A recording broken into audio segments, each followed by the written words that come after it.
Good morning mga classmate. Maulan pa rin dito sa La Union. Ayan o.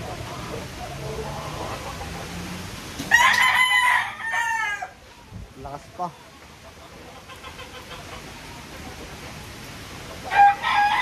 Ang 4 na araw na ito mga classmate. At least dito walang baha kasi nasa probinsya.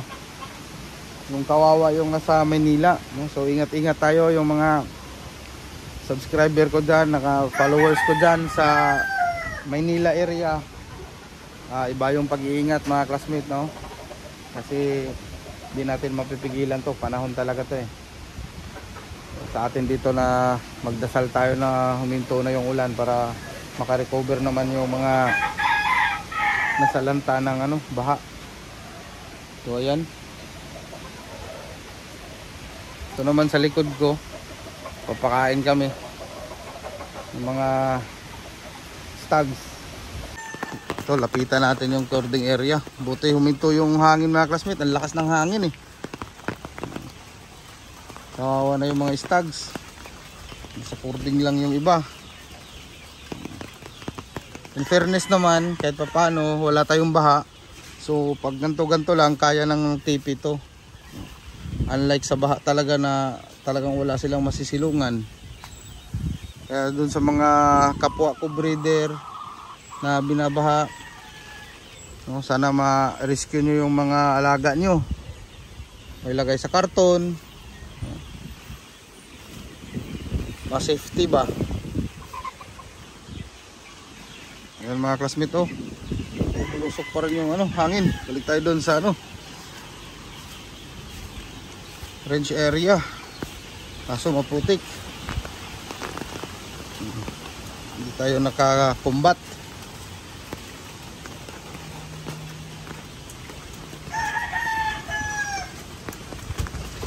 Silip-silipin na lang natin ito mga classmate. Si classmate Andy pala. Kasi may shipment sana ng first week of August. First week ng August. Nagkaganito yung panahon, mate. Hindi ko na dilaws yung yung manok. Kasi hindi naman pwede magligo ng ganito. Nasa range lang kasi sila. Kung sa fly pin din, ganun din. Naambon-ambunan pa din sila.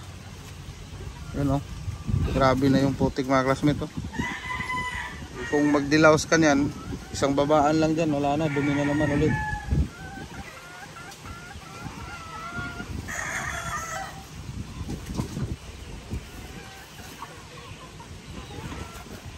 Grabe.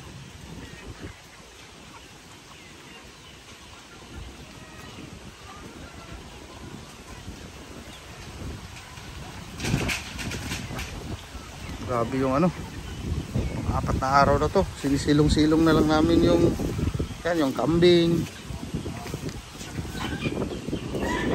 Ito naman sila, kahit papano may silungan sila sa gitna. Yun, yung patong yung iba doon, hindi na ako nag-improve pa ng facilities kasi for next season naman. Para makalipat kami sa kabila, makadagdag. Mga classmates, si Mark tsaka si Kuya Joey, sila ang bayani namin dito. Kahit naulan, nagpapakain.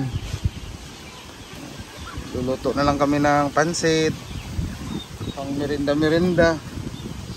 Bukas, arroz caldo naman. Isang araw, nag-arroz caldo sila. Para kahit papano, pag after ng mabasa, maligo, makain-kain sila. Merienda, pang bawi sa lamig.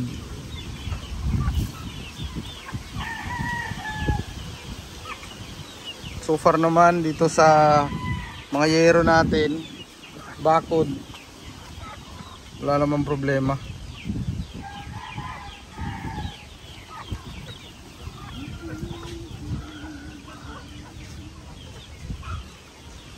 After ng ulan na to mga classmate, magpapaliguan sila lahat.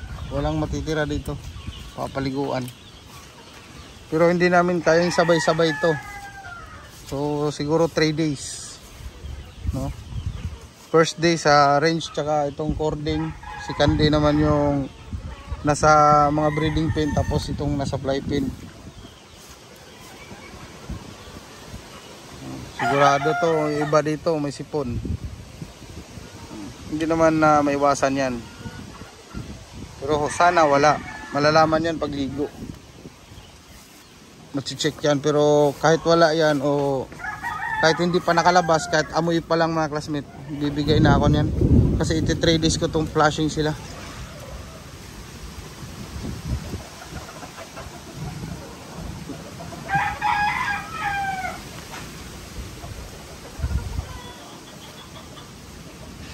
Dito pala yung nasira na part. May nasira dito sa ano, yero, pero thank you kay Kuya Joey and Mark kasi mabilis sila. Pinalitan kaagad ng kawayan. Inayos kaagad nila dyan mga classmate, oh, sa may tabi ng puno, sa left side ng puno.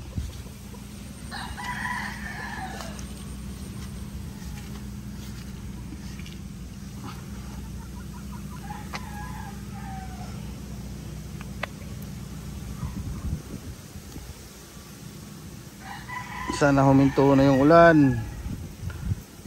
May bugso pa naman.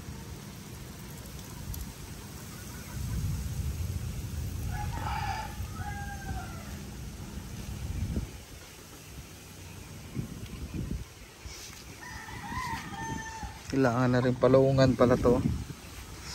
Pati itong heni na talisayin. 3 na yung heni ko na talisayin. Nanalo na yung isa mga classmate. So sa 4 na hini dito, nanalo lahat. Kaso walang umuwing buhay, no? Sa mga hini. 'Yun naman ang update dito sa hini. Pero kahit medyo naghihingal, oh, sinubukan pa namin i-revive, ipagamot. Pero minsan hindi na umabot sa gamutan. Talagang wala na.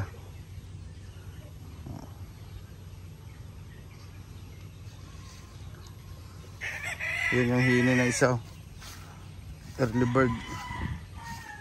Subukan namin ipunin to. 3, may 3 na eh. Baka pang bull stag, may mga bull stag na 3 bull stag, mga ganun. So yun lang muna siguro mga classmate, no? Ingat-ingat tayo lahat. More winds, God bless, and mabuhay lahat ng sabongero. Alright.